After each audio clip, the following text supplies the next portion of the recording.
In fact, there are many important subjects that we could be discussing well through this afternoon and into the evening. But today, I really want to focus on an area of the world, and in fact, one particular country that has been the central concern of the Obama administration for the past 4.5 years, and that is Syria. The civil war there and the humanitarian disaster that is unfolding before the world's eyes, that has flowed from all of the insecurity and challenges of modernity, clashing with culture and young people and their aspirations. All of that will be a major topic of discussion at the G20 summit. And before that, at the meetings that I will participate in Vienna on Saturday. So I thought this might be a good time to bring you up to speed on the administration's strategy in Syria, on decisions made by the president, and on the actions that we are taking and will build on in weeks and months to come. Now, Syria, as we know it, is not just another country. In fact, it is one of the first places that most of us learned about when studying history in school. Damascus and Aleppo are among the oldest continually inhabited cities on the face of the earth. They're part of Mesopotamia, the cradle of civilization. For 4,000 years, empires have risen and fallen, but Syria has remained a commercial crossroads. And this has contributed to a rich cultural mix of ethnicities, customs, and creeds. But the story of modern Syria has been a grim one. In 1970, a Ba'athist military leader, Hafez al-Assad, seized power, ushering in an era of limited modernization accompanied by unlimited repression. In the year 2000, Assad was succeeded by his son, Bashar, raising hopes for the possibility of greater political openness, hopes that the new leader chose not to fulfill. It was little wonder then that when the sparks of Arab Spring began to ignite, demands for change were heard in Syria.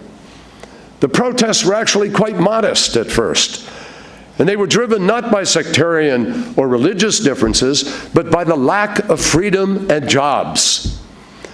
The violence only began when Assad responded to peaceful demonstrations by sending in thugs to beat up young people.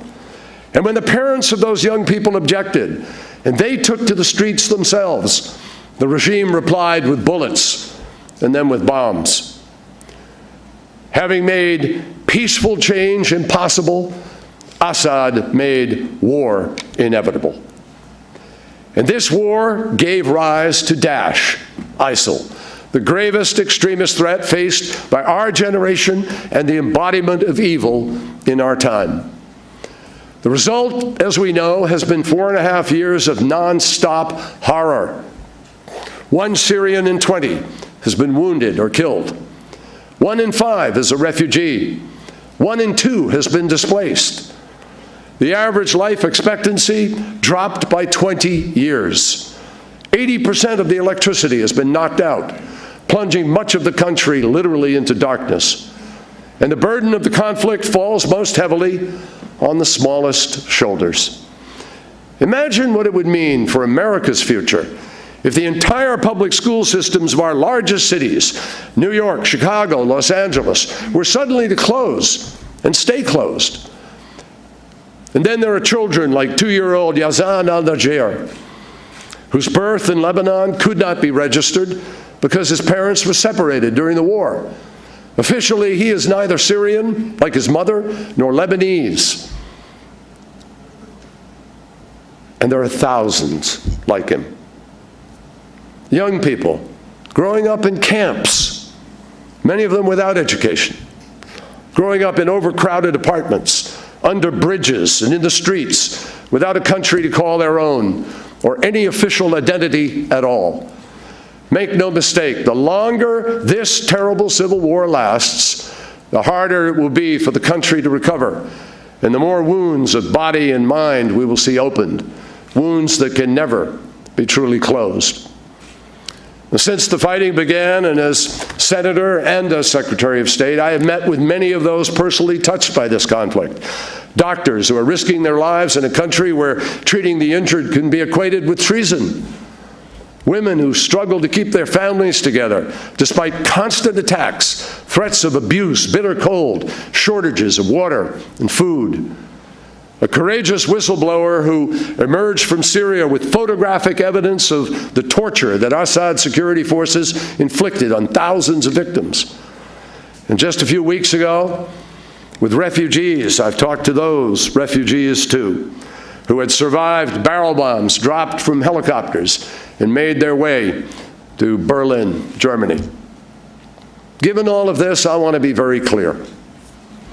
From the beginning of this crisis, there has not been a single idea for addressing the Syria conflict that has been discussed in public that hasn't been the subject of intense scrutiny within the administration. Whatever questions one might have about the content of our policy, there should be no doubt about the effort made to consider every single option for ending this crisis. That explains why the United States originally supported the deployment of international human rights monitors to Syria, why our UN ambassador, Samantha Power, led the fight in the Security Council to demand access for humanitarian relief agencies and for an investigation into war crimes by the International Criminal Court. And it is why we have been at the forefront of every single attempt to forge a diplomatic solution from the day I know that I became Secretary of State.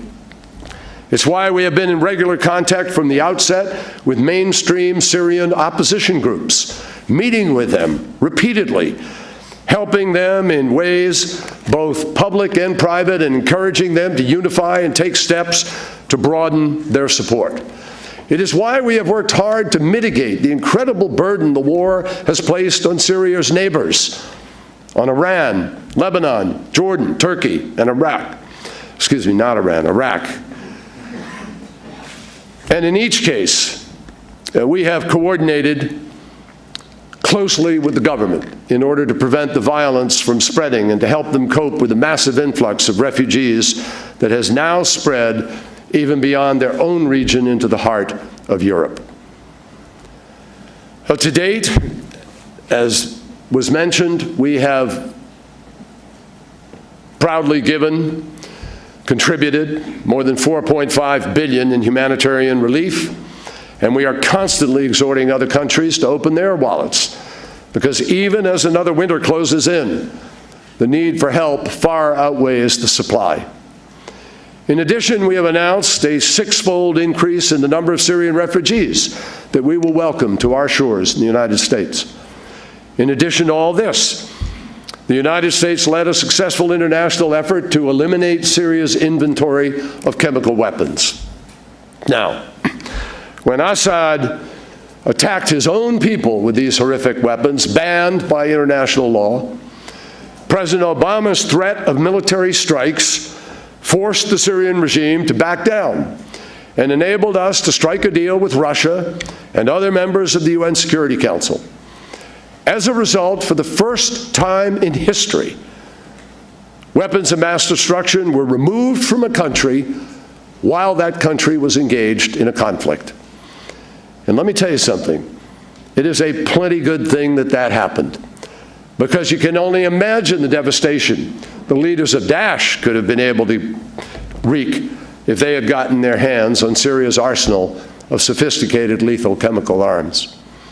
Now, I emphasize this because the list of crimes for which Daesh is responsible is already numbing. These thugs aren't just terrorists. They're also smugglers, kidnappers, raw criminals. They butcher teachers, burn books, wage war on knowledge itself. They execute journalists for doing their jobs, and average citizens, not for anything that they have said or done, but simply for who they are, for what they believe about religion and God. In Iraq, Daesh fighters have been abducting, raping, and auctioning off women and girls, even teaching that the abuse of underage non-Muslim girls is not only acceptable, but a form of prayer, an expression of the will of God. That is how perverse this has become. And they have urged followers and affiliates from across the globe to murder their neighbors, to commit homicides and suicide at the same time. This past summer, terrorists picked up sledgehammers and smashed half a dozen statues in the ancient city of Palmyra. They destroyed the 1,800-year-old Roman arch and temples that were even more venerable. They seized the city's director of antiquities, made him kneel in a public square, cut off his head, and left his body tied to a pole.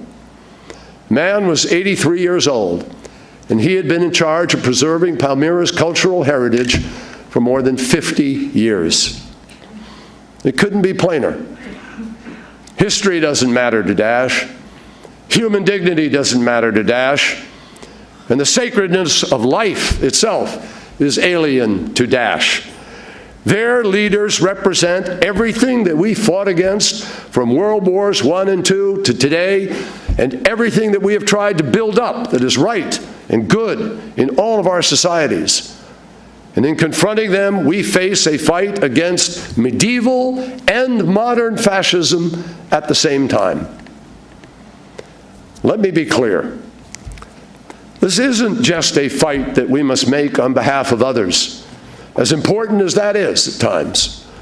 The United States does not go in search of enemies, but there are times when enemies come in search of us. And we know for a fact that Daesh means what it says when it threatens to attack America and attack Americans and attack America's interests. So the stakes could not be higher. Under President Obama's leadership, the United States has mobilized a 65-member coalition to take on Daesh and defeat Daesh. And notwithstanding whatever you read recently about people diverted with other interests, yeah, there are other conflicts too, but they remain committed, deeply committed, and at the table in Vienna, helping to broker a solution. We have said from the beginning that this would be a multi-year effort. But as I will describe in a couple of minutes, we are on the right track, and we are making gains, and we are clear about the road ahead. My friends, the Syrian civil war has dragged on now for more than 4.5 years.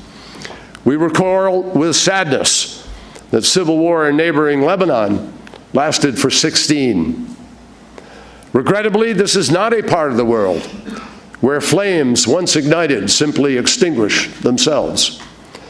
The intractable nature of the conflict in Syria is attributable to a number of factors, beginning with the Assad government.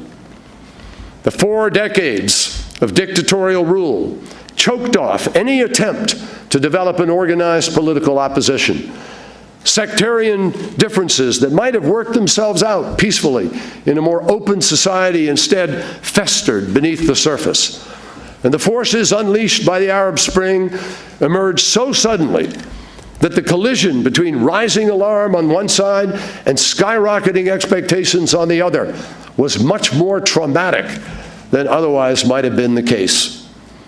The situation was further complicated by the involvement of regional actors, especially Hezbollah, which intervened on behalf of Assad and the foreign terrorist fighters who have joined Daesh and other terrorist groups, and members of the IRGC who crossed an international border to become involved in this fight. We face an environment now that bears little resemblance to the kind of black and white scenarios that make decisions relatively easy. Put simply, there are bad guys all around and good guys who are not accustomed to working with each other. But the dominant truth about the situation in Syria is that although Assad and Daesh are supposed to be bitter opponents, they are both parts of the same problem. In fact, the rise of Daesh is directly attributable to the policies and actions of the Assad regime. And that is why we have referred to Assad as a magnet for terrorism. This is a case, and there are many in history, in which two supposed enemies are in fact symbolic. Loathing towards Assad drove thousands of Syrians into the arms of Daesh. And fear of Daesh caused some Syrian groups to feel that they had no realistic option but to support the government. That's not just symbolic, that's a symbiotic relationship, each piece dependent on the other. And the desire to flee both explains the massive refugee crisis that we face today. The relationship between Assad and Daesh clarifies one of the apparent peculiarities of this conflict, that the two extremes have only rarely targeted one another. Think about that. In fact, they even do business with each other, buying and selling oil. Assad and Daesh are enemies far more in theory than in fact, and neither has shown any interest in bringing the killing to an end. If neither the dictator nor the terrorists are the answer, and they are not, our challenge is to create conditions under which a clear and broadly acceptable alternative can emerge. To that end, President Obama has set for our nation 3 interrelated goals. We begin with Daesh. Some 14 months ago, the President made it clear that the United States was committed to the defeat and dismantlement of this terrorist organization. And over the last month, he has directed every member of his national security team to pick up the pace and move forward with ideas for degrading and defeating Daesh more rapidly, more completely, and permanently. Second, we are intensifying our diplomatic effort to finally bring an end to the civil war in Syria. And third, we are determined to support our friends in the region and to ensure that the instability created by the Syrian crisis does not spread further beyond its borders. Now, these measures are mutually reinforcing. The more progress we make on one, the more likely we are to succeed on the others. President Obama has made his view clear that the crisis in Syria cannot be resolved militarily, and that remains the case. But it's also clear that the chance for successful diplomacy depends in part on the ability to exert leverage, on control of territory, on perceptions about who is gaining or has the upper hand. That's why it matters that there is increasing evidence in both Iraq and Syria that Daesh can be defeated, even routed, when faced by the combination of coalition airstrikes and effective partners on the ground. Remember, this coalition has only been together for 14 months. People forget that. Last summer, it did not even exist. But the coalition has already made a huge difference in reversing Daesh's momentum and in saving people's lives. And the evidence is there for everybody to see. To date, the coalition has launched more than 8,000 airstrikes in Iraq and Syria, and the number is rising every day. There were more than 40 just last night. The coalition and its allies on the ground have defended Mosul Dam and other vital facilities in Iraq, while also preventing a terrorist assault on Baghdad. We've driven Daesh from the critical border town of Kobani, everybody predicting it was going to fall and how terrible that would be. Well, it didn't fall. And it didn't fall because we stepped up and the President ordered the strikes, and we reinforced and we provided ammunition and capacity, and people were able to fight back. We've seen the city of Tikrit liberated, enabling most of its population, about 100,000 people, to return and start to rebuild their communities. With its partners, the coalition helped to rescue an endangered minority on Sinjar Mountain, and today, as we sit here, Allied forces are engaged in a major operation to liberate Sinjar itself, cut off Highway 47, which is Daesh's main artery from Syria into Iraq. We've also established a robust program, including the deployment of thousands of American advisors to train and assist Iraqi security forces.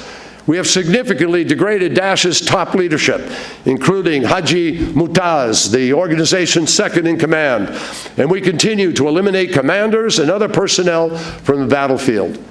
Overall, Daesh is unable to operate in 20 to 25% of the territory it controlled a year ago. And we are just getting started.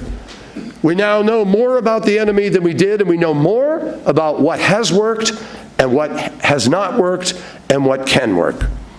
And so, at the President's direction, and with those lessons in mind, we are stepping up our strategy in all its aspects. In Iraq, we are supplying our partners with the help that they need in the form of armored bulldozers and mine-clearing equipment to break down the Daesh defenses around the key city of Ramadi. In fact, as I speak, Iraqi forces are engaged in a systematic but carefully calibrated effort to encircle and retake that city. Meanwhile, another Iraqi force recently took back the Baiji oil refinery, which is strategically located on the road linking Baghdad and Mosul. In Syria, we have increased the shipment of supplies and ammunition to moderate opposition forces fighting Daesh. And the President has authorized the deployment of a small number of U.S. Special Forces in an advisory role to help them in this fight. We are encouraging our European allies to do more, and they are. We are increasing our operational tempo out of Incirlik Air Base in Turkey, flying more often and to greater effect. We joined with our Kurdish partners in a daring rescue operation that saved the lives of 79 Daesh prisoners who were about to be executed one by one. We remain in constant communication with our Arab friends, who are fully supportive of our goals and continue to participate in coalition efforts, which are not just military, but also include putting relentless pressure on Daesh's finances, on its ability to attract foreign recruits, and on countering its message of division and hate using all of the media available to do so. We're also providing additional assistance to enhance the security capabilities of Jordan and Lebanon. And these efforts are paying off. Not long ago, Daesh controlled more than half of Syria's 500-mile-long border with Turkey. Today, it has a grip on only about 15%, and we have a plan with our partners to pry open and secure the rest, and we will. We are striving with local forces to put the squeeze on Raqqa, the center of Daesh's operations. We have hit some of the organization's key energy facilities, including just recently the Omar oil field, from which the terrorists derive both revenue and fuel. And we have made Daesh change the way that it moves and operates, because its leaders now get up each morning worrying about what might come down from the sky. All of this and more is part of a strategy to continue building on what has worked and to apply pressure against Daesh from as many directions as possible, with as much intensity as possible, for as long as it takes. At the same time, we know full well that the struggle against Daesh is not taking place in a political vacuum. And that is why we are working to promote a fully sovereign, stable, self-reliant, inclusive Iraq that is secure in its borders and able to protect all of its citizens. But the truth is that nothing could do more to bolster the fight against the terrorists than a broadly supported diplomatic process that would begin to de-escalate the conflict and that would give the Syrian people a real choice, not between Assad and Daesh, but between the status quo and something far better and long overdue, a true transition in which responsible Syrians from across the political spectrum will have a voice. That is why another core element of our strategy in Syria is diplomatic. A renewed political initiative, broader and more action-oriented than any previously attempted, to isolate the terrorists and set Syria on the path to peace.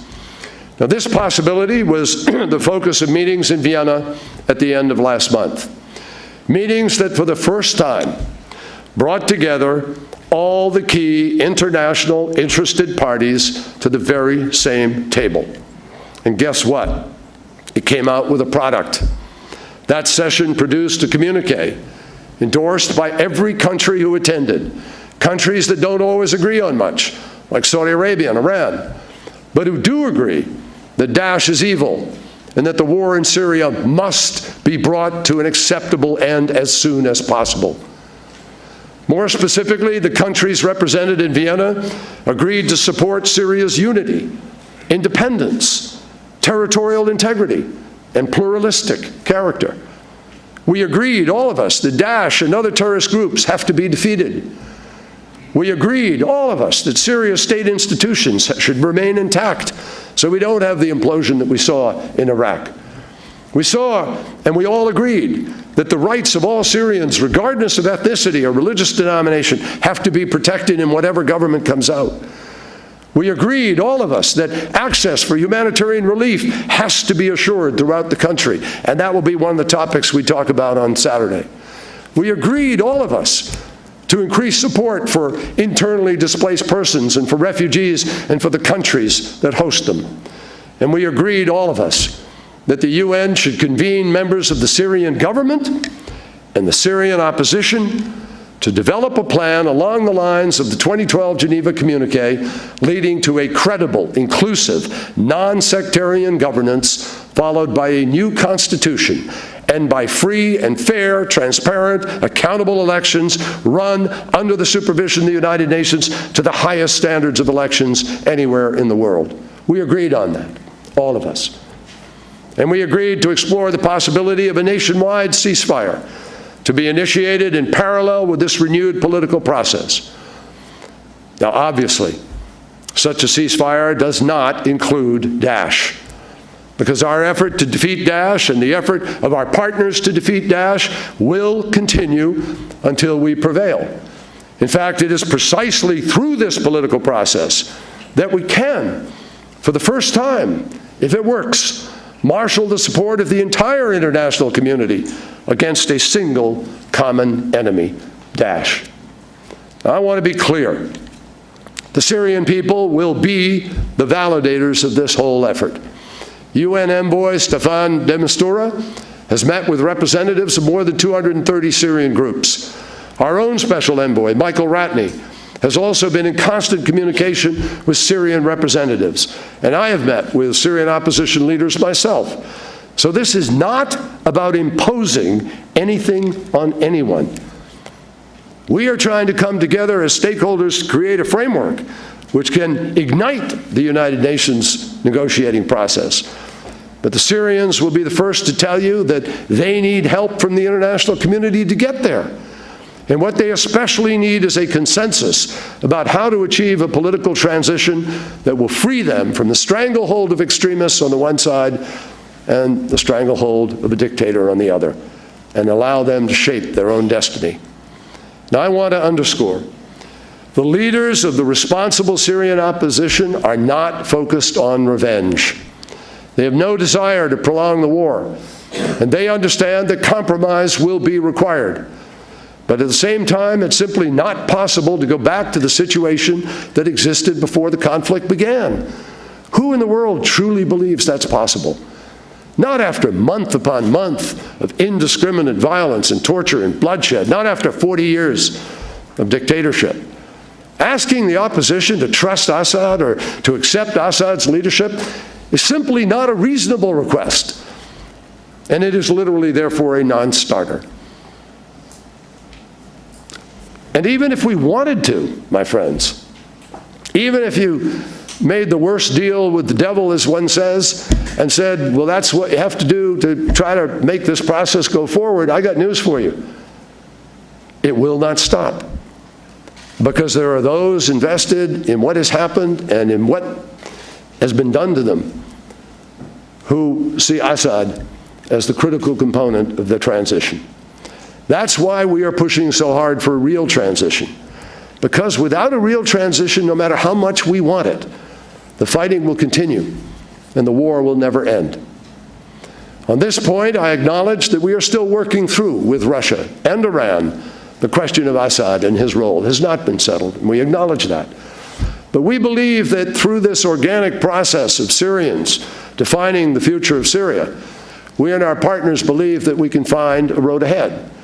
We can believe that neither peace nor the defeat of Daesh is possible with Assad in power, and that 4.5 years of bitter civil war has made the position of the Syrian people on this subject very clear.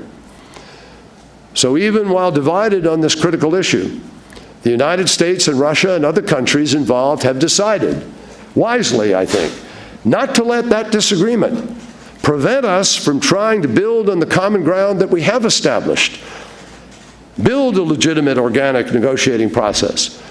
Our goal is to develop a timetable for action based on interim steps, the participation of a broad range of Syrian parties, including both men and women, and the kind of political transition that will empower the center against the extremes. Now, I cannot say this afternoon that we are on the threshold of a comprehensive agreement. No. There remains a lot of work to be done. The walls of mistrust within Syria, within the region, within the international community are thick and they are high. But those walls will never be breached unless we make a concerted effort and a creative effort to surmount them. Our meeting at the end of October showed that the agreed basis for action is much wider than many had supposed. And looking ahead, it should be crystal clear that Daesh can never again be allowed to gain any control of territory or even, perish the thought, control of Syria, and equally clear that Assad lacks the ability either to unite, to wipe away the crimes of war, and govern a country, or end the war. So if the war is to end, we must find an alternative. That logic is compelling, and it provides a basic unifying principle for our efforts going forward. So on Friday evening, I will return and be in Vienna. Assembled there will be representatives from the Arab League, China, Egypt, the European Union, France, Germany, Iran, Iraq, Italy, Jordan, Lebanon, Oman, Qatar, Russia, Saudi Arabia, Turkey, the UAE, the United Kingdom, and the United Nations. An extraordinary group. And with those many people gathered around the principles that we've already agreed on, our hope and prayer is that we will be able to find a sensible way forward. America's message to each is that we all have a responsibility not to dig in our heels, but to take the next step forward so that the bleeding can stop and the building can begin, and so that the habits of civilization can once again take hold in the region where civilization itself was born. There are moments in managing world affairs, as all of you know, when the elements required for progress simply do not exist. But time and turbulence can generate new possibilities. We do not know for sure whether the right possibilities have yet come together in connection with Syria. We do not know for certain whether the kind of political transition we seek in that country can be achieved. We do not know for certain how long it will take before we can say that Daesh has been defeated. But we do know for certain that we have an obligation to ourselves, to friends throughout the region, and above all, to Syria's next generation, to test those possibilities to the fullest, and even more, not to accept no for an answer. We have a responsibility to do everything we can for as long as we must to fulfill the high aspiration enshrined in the very name of this institution. We have a duty to peace. Thank you very much. Country to recover, and the more wounds of body and mind we will see opened, wounds that can never be truly closed. Since the fighting began, and as Senator and as Secretary of State, I have met with many of those personally touched by this conflict. Doctors who are risking their lives in a country where treating the injured can be equated with treason.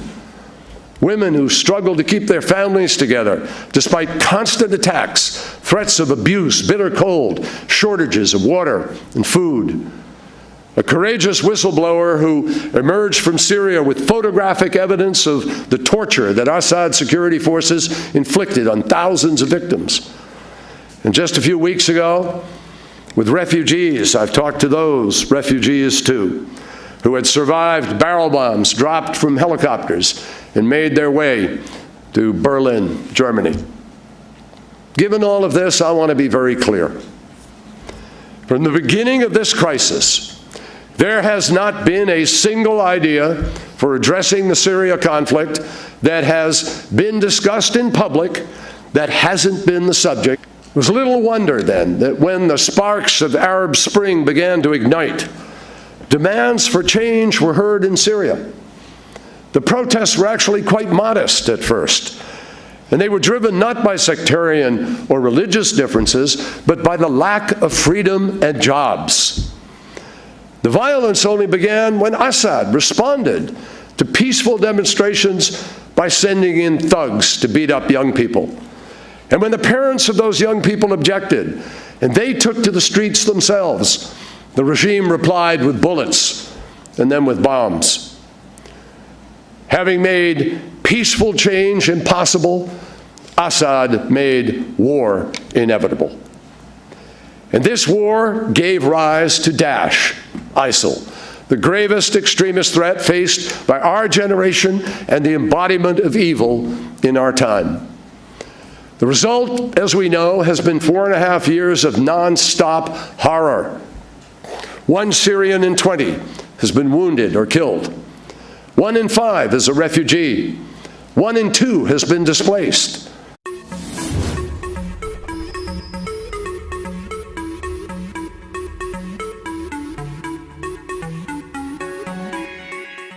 In fact, there are many important subjects that we could be discussing well through this afternoon and into the evening. But today, I really want to focus on an area of the world, and in fact, one particular country that has been the central concern of the Obama administration for the past 4.5 years, and that is Syria. The civil war there and the humanitarian disaster that is unfolding before the world's eyes, that has flowed from all of the insecurity and challenges of modernity, clashing with culture and young people and their aspirations. All of that will be a major topic of discussion at the G20 summit. And before that, at the meetings that I will participate in Vienna on Saturday. So I thought this might be a good time to bring you up to speed on the administration's strategy in Syria, on decisions made by the President, and on the actions that we are taking and will build on in weeks. The average life expectancy dropped by 20 years. 80% of the electricity has been knocked out, plunging much of the country literally into darkness. And the burden of the conflict falls most heavily on the smallest shoulders. Imagine what it would mean for America's future if the entire public school systems of our largest cities, New York, Chicago, Los Angeles, were suddenly to close and stay closed. And then there are children like 2-year-old Yazan al-Najjar, whose birth in Lebanon could not be registered because his parents were separated during the war. Officially, he is neither Syrian, like his mother, nor Lebanese. And there are thousands like him. Young people growing up in camps, many of them without education, growing up in overcrowded apartments, under bridges and in the streets, without a country to call their own, or any official identity at all. Make no mistake, the longer this terrible civil war lasts, the harder it will be for the coming months to come. Now, Syria, as we know it, is not just another country. In fact, it is one of the first places that most of us learned about when studying history in school. Damascus and Aleppo are among the oldest continually inhabited cities on the face of the earth. They're part of Mesopotamia, the cradle of civilization. For 4,000 years, empires have risen and fallen, but Syria has remained a commercial crossroads. And this has contributed to a rich cultural mix of ethnicities, customs, and creeds. But the story of modern Syria has been a grim one. In 1970, a Ba'athist military leader, Hafez al-Assad, seized power, ushering in an era of limited modernization accompanied by unlimited repression. In the year 2000, Assad was succeeded by his son, Bashar, raising hopes for the possibility of greater political openness, hopes that the new leader chose not to fulfill.